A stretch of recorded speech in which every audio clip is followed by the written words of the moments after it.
Hello and salut tout le monde. Hello everybody, my name is Jimmy Smith and welcome to Key Grape Varieties on Merlot. This is the beginner's version with me, Jimmy Smith. So if you are looking for a more in-depth look at Merlot, we have about a 16-minute presentation on the advanced look of Merlot, but this is a shortened version for beginners on Merlot. So, mentioned, my name is Jimmy Smith. I am the owner and founder of West London Wine School in the United Kingdom in London, and also the owner of South London Wine School and also a wine bar in South London called Streatham Wine House. So I'm an educator and a wine buyer. My top line there is my personal handle @WineWithJimmy. Please get in touch for any comments or questions on this presentation if you wish.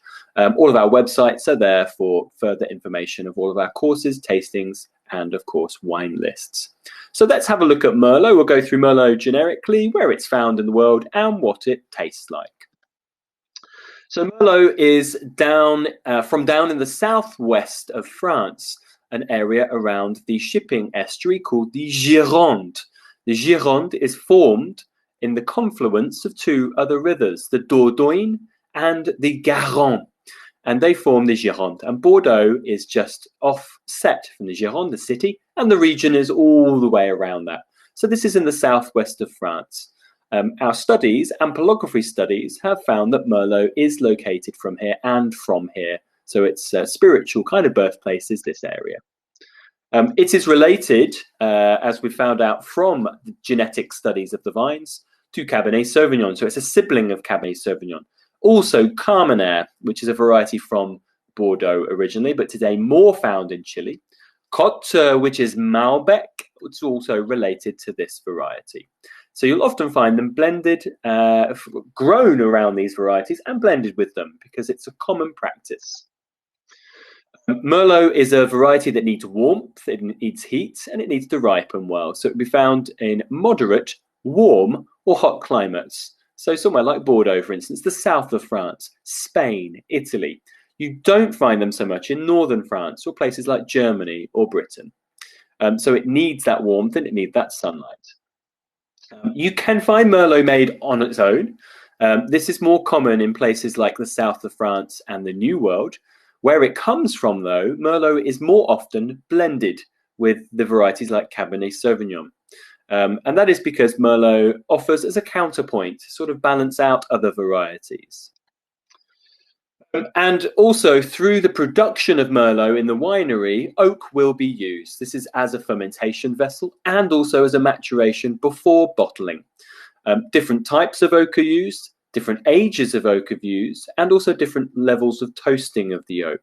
And this is how you can actually get quite a volley of different flavors and aromas in Merlot that's added to its actual fruitiness. You might find things like chocolate, coffee, mocha are all found in Merlot, and that comes from this oak that is used to mature it and ferment it. Merlot's locations, of course, it's from France. It's about 120,000 hectares of Merlot in France, half of those in Bordeaux, but also, of course, the southwest, the Bergerac, and down towards the Pyrenees. And like I mentioned, Languedoc in the south of France. So this is the Mediterranean part of France. These are all plenty warm enough places for Merlot to grow.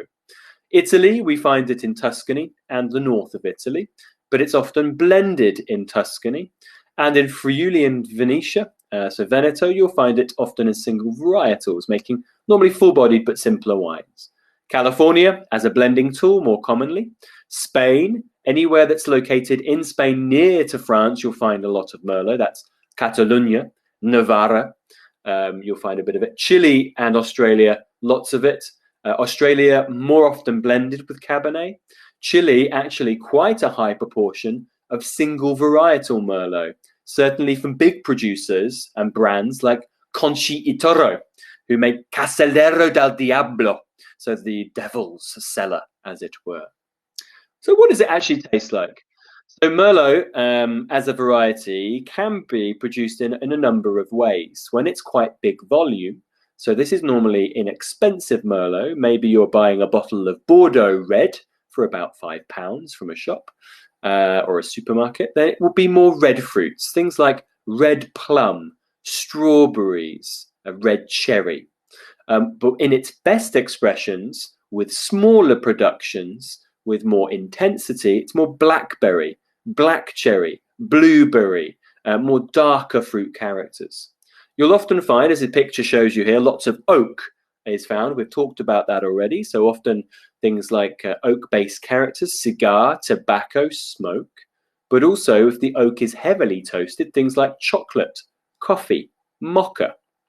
So quite a lot of character. That's more common in the places like South America, those things. Acids will tend to be medium to high. Tannins, the bitterness, will tend to be medium to high, but quite soft and quite ripe. Alcohols are quite high, and generally bodies are quite high with Merlot.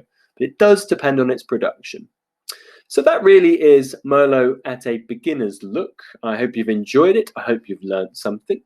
Please remember that if you have any comments or questions, it's at Wine with Jimmy. We also have our wine school, 2 wine schools and a wine bar, which are listed there. That's basically it. If you are, once again, needing more information about Merlot, we do have a version which is about 10 minutes longer than this. It gives you a lot more around history, what Merlot is like in the vineyard, how it is treated more in the winery, and then the exact sort of locations where it is found in the world. I hope you've learned something. I hope you've enjoyed today. I've been Jimmy Smith, and I'll see you again very soon. Thank you.